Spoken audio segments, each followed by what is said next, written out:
बुद्ध जिनकी मैं आपसे बात कर रहा हूं बहुत बुढ़ापे में हुए। सिद्धार्थ इनका नाम था। बहुत बुढ़ापे में पिता की संतान हुए। तो जब बहुत बुढ़ापे में संतान हुए तो पिता को इसका जब राजसूय यज्ञ किया गया जिसमें नामकरण संस्कार होता है बेसिकली, और नामकरण संस्कार में अलग अलग देशों से अलग अलग शहरों से लोगों को बुलाया गया। बुद्ध का नामकरण संस्कार हो रहा है। सिद्धार्थ है जब, अभी बुद्ध नहीं हुए हैं, अभी लड़का ही है खाली, और बहुत सालों के बाद बुढ़ापे में हुआ है। तो बड़े बड़े ज्योतिषियों ने सिद्धार्थ का हाथ देखा। 12 साल का एक लड़का जिसका नाम था कुदन्ना, छोटा ज्योतिषी, उसने भी इस बुद्ध का हाथ देखा, छोटे से बच्चे का। उसने अलग अलग राजाओं से, अलग अलग ज्योतिषियों से उस महाराज ने बुद्ध के बारे में पूछा जो सिद्धार्थ थे, इसका जीवन बताओ क्या होगा। 90% लोगों ने बोला सन्यास ले लेगा, 10% लोगों ने बोला राजा बन जाएगा। 12 साल का ज्योतिषी कुदन्ना, उसने एक उंगली उठाई, उसने बोला राजान, मैं स्पष्ट तौर पे कहता हूं कि आपका लड़का सब सन्यासी हो जाएगा, सब छोड़ देगा। राजा को बड़ी ठेस पहुंची, बड़ा क्रोध आया मन में कि बुढ़ापे में एक लड़का हुआ, अगर ये सन्यासी हो जाएगा तो मेरा राजपाट कौन देखेगा, है ना। आदमी सन्यासी चाहता तो है लेकिन अपने घर में नहीं, पड़ोसी के घर में चाहता है। भगत सिंह हो पड़ोसी घर में, हमारे घर में नहीं होना चाहिए। तो बुद्ध ने बोला इसका, राजा ने बोला इसका उपाय क्या है। उपाय बड़ा सरल है, इसको भ्रम में रखो जीवन भर, क्योंकि जिस दिन इसको दुख का एहसास हुआ, इसके मन में पीड़ा हुई, ये सन्यास की तरफ चला जाएगा। राजा ने बोला क्या करूं। बोला षड्यंत्र करो, प्रपंच रचो। कैसे। बोला जिस महल में रहता है गर्मी है तो सर्दी एहसास ना हो, सर्दी में गर्मी का एहसास ना हो, इसको शराब पिलाओ, लड़कियों से घेरे रखो, इसके इर्द गिर्द झूठा संसार रखो, इसको पता नहीं चलना चाहिए कि दुख नाम की कोई चीज होती भी है। बूढ़े व्यक्ति को इससे दूर रखो, मृत शैया को इससे दूर रखो, सूखा पत्ता इसके बाग में दिखना नहीं चाहिए, क्योंकि ये चीजें इसको आकर्षित करेंगी संन्यास लेने की तरफ। राजा ने प्रपंच किए। और मैं बताना चाहूंगा आपको, मैंने इतिहास पढ़ा है कि अलग अलग ऋतुओं के लिए सिद्धार्थ के लिए अलग अलग घर बनाए गए। सर्दी के लिए अलग घर, गर्मी के लिए अलग, बरसात के लिए अलग। और बाग में उसके 24 घंटे 12 के 12 महीने उसके जो बगीचे में जो उसके जो माली थे वो 12 के 12 महीने बागवानी करते थे। पीला पत्ता उसमें अलाउड नहीं था, क्योंकि पीले पत्ते को देख के सन्यास जाग सकता है। और ये चलता रहा। और वो दिन आया जिस दिन कुछ होना था बड़ा। कहते हैं जो ईश्वर ने आपकी तकदीर में लिख दिया उसको तो कोई खुद नहीं बदल सकता। सिद्धार्थ को एक युवक महोत्सव में भाग लेने जाना था। उस युवक महोत्सव का उद्घाटन युवराज ही करते थे। डुंडी पीटी गई, मुनादी कराई गई पूरे शहर के अंदर कि जिस रास्ते से सिद्धार्थ निकले, खबरदार कोई बूढ़ा व्यक्ति नजर नहीं आना चाहिए, खबरदार कोई साधु ना दिखे, खबरदार कोई मृत्यु शैया वहां से ना गुजरे। और पूरे के पूरे रास्ते से पीले पत्ते हटाए गए, हरे हरे बाग, ताकि बुद्ध को वो सब वैसे का वैसा लगे जैसे वो अपने महल में देखा करते थे। और वो महल से बाहर निकले, जो सारथी था वो सारथी बुद्ध को लेके निकला, सिद्धार्थ को लेके निकला।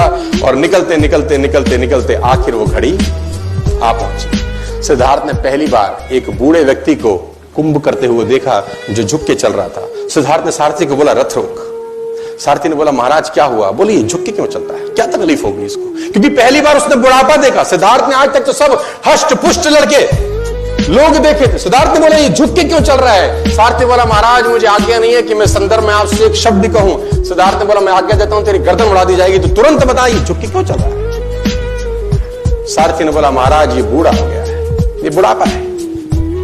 सिद्धार्थ बोला वो होता क्या है। बोला ये जवानी के बाद की एक अवस्था होती है, आप अभी जवान हैं, कुछ समय के बाद आप भी। सिद्धार्थ ने बोला मैं भी बूढ़ा हो जाऊंगा। बोला सबको होना होता है। रथ आगे बढ़ा और सिद्धार्थ ने फाइनली एक मृत्यु शैया देखी। कुछ लोग एक बॉडी को ले जा रहे थे। सिद्धार्थ ने बोला रथ रोक, इस आदमी को बांध के क्यों ले जा रहे हैं, इसको क्या हो गया है।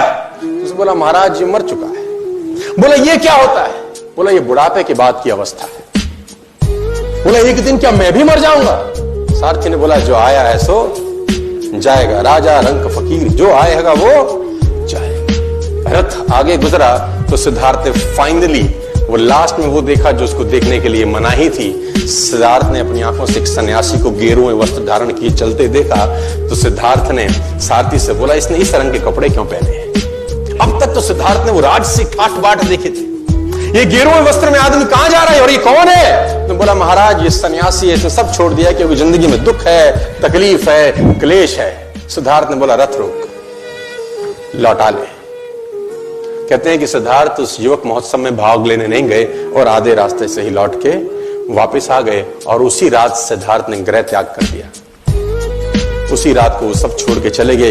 एक चीज बदली सिद्धार्थ के जीवन में, और वो था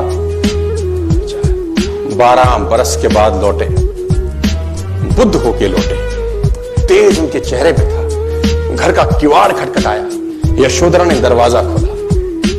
छोटा सा बच्चा था जब 12 बरस पहले सिद्धार्थ गए थे। यशोधरा ने पहले तो खूब गालियां दी कि तुम मुझे बता के नहीं जा सकते, मुझे पूछ के नहीं जा सकते।